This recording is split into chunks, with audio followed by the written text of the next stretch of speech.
The little girl froze at the checkout counter, her worn sneakers barely brushing the scuffed linoleum floor. Blonde hair fell in tangled strands across her small face, and her oversized jacket, 3 sizes too big, swallowed her frame entirely. In her trembling hands, she clutched a single loaf of bread like it was the most precious treasure in the world. Behind her, the line of shoppers grew impatient, an anxious woman checking her phone, a businessman shifting from foot to foot, and 3 massive bikers whose heavy boots thudded on the floor, commanding silent attention. "My mom can't afford bread," she whispered, her voice trembling. Time seemed to pause. The cashier, Ruth, who had spent 20 years behind this register, felt her heart seize. She had scanned hundreds of groceries in her life, but never had a single sentence carried such weight. The 3 bikers exchanged glances that spoke more than words ever could. 7-year-old Emma Hartley had lived a life of hardship. Divorce, eviction, illness, and endless nights in a rundown motel with her mother had made her wise beyond her years. She had learned to count pennies, to swallow her pride, to shoulder burdens no child should bear. And yet, here she was, speaking a truth that demanded attention. In that moment, something extraordinary happened. Men who could have intimidated anyone with a single glance instead chose compassion. They offered Emma and her mother what they had long been denied: dignity, real food, and hope. That day would not only change one family's life but ripple through a whole community. Sometimes, heroes come on motorcycles, and salvation can arrive when least expected. The grocery store was alive with the morning rush. The smell of freshly baked bread mingled with the faint tang of cleaning products, fluorescent lights humming overhead. Emma Hartley stood frozen at the checkout, clutching a loaf of bread to her chest. Her oversized jacket hung like a tent around her tiny frame, and her worn sneakers barely touched the floor. Behind her, the line stretched, restless and impatient. Phones tapped, carts rattled, sighs murmured. And behind her stood 3 men who could have terrified anyone else. Black leather jackets, heavy boots, and arms like tree trunks.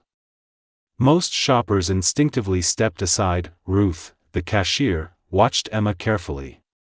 She had scanned groceries for 20 years, seen countless families struggling, but something about this small, determined girl cut through her professional composure.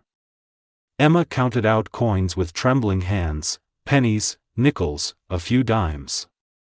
Then, in a voice barely audible above the hum of the store, she said, "My mom can't afford bread." The word struck like a lightning bolt. The line seemed to vanish. Ruth froze, heart aching. And behind Emma, the bikers exchanged looks that needed no words. Emma's life had been shaped by hardship. Her mother, Sarah, had once lived a steady life with a house, a stable paycheck as a dental hygienist, and dreams for her daughter. But divorce and debt had dismantled it all. Sarah had quit her job to care for her ailing mother, draining savings, only to lose her mother and face eviction. Room 14 in a rundown motel became their world: a shared double bed, a faulty microwave, a humming mini fridge, and a bathroom that had surrendered its color years ago. Sarah worked tirelessly, juggling 2 jobs, but wages barely covered rent. Food was rationed, hope rationed, pride rationed. Emma understood all of it. She had learned to read her mother's eyes, to hear the silent cries behind closed doors, to calculate hunger in skipped meals. She carried burdens far heavier than her small frame should ever have borne. That morning, Sarah handed Emma the last $5, voice tight with exhaustion. "Just bread, baby. The cheapest you can find." Emma tucked it into her jacket pocket as if it were a treasure map, and set off to the nearby store. In the bread aisle, she carefully counted and calculated. $3.49 for a loaf, leaving barely enough for anything else. At the register, the total with tax came to $3.72. Emma counted out her coins, heart sinking. She looked at her mother's gaunt face in her memory and whispered what felt like the truth: "My mom can't afford bread." Ruth's eyes misted. She had seen struggling families, but Emma's words cut deeper than any hardship she had witnessed. Behind the girl, the bikers shifted. They had come to the store by chance, returning from a charity run, but now they felt compelled to act. Bear, the largest of the three, stepped forward. Standing 6 feet 5 inches with arms like coiled steel, his voice was gentle. "How much does she need?" he asked Ruth, not Emma, sensing the child had endured enough already. $150, maybe $200 for a proper supply, Ruth replied. Bear pulled out cash, placing bills on the counter. "Ring up whatever she needs. If there's extra, she can come back later." Emma could hardly believe it. Bear crouched down to her level.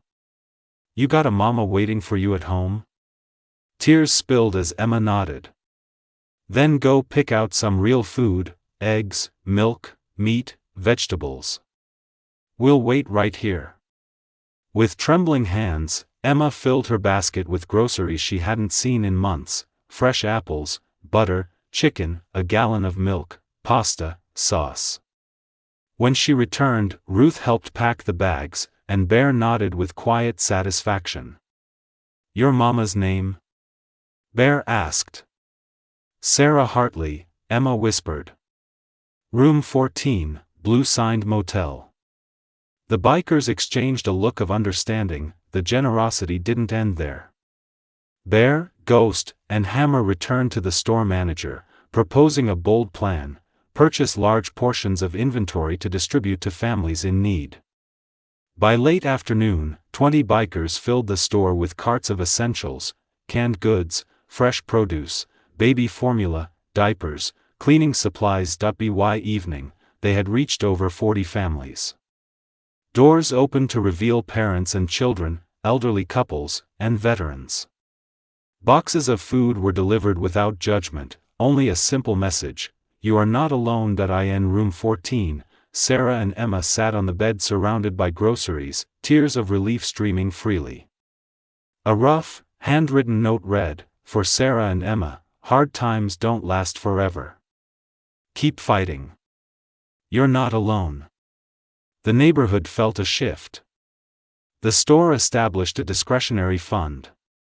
Ruth organized a food drive. Businesses followed suit. Sarah found stable work. Within a month, mother and daughter moved to an apartment with sunlight streaming through real windows. Years later, Emma grew into a social worker, dedicating her life to helping others. The bikers never publicized their actions. They needed no recognition.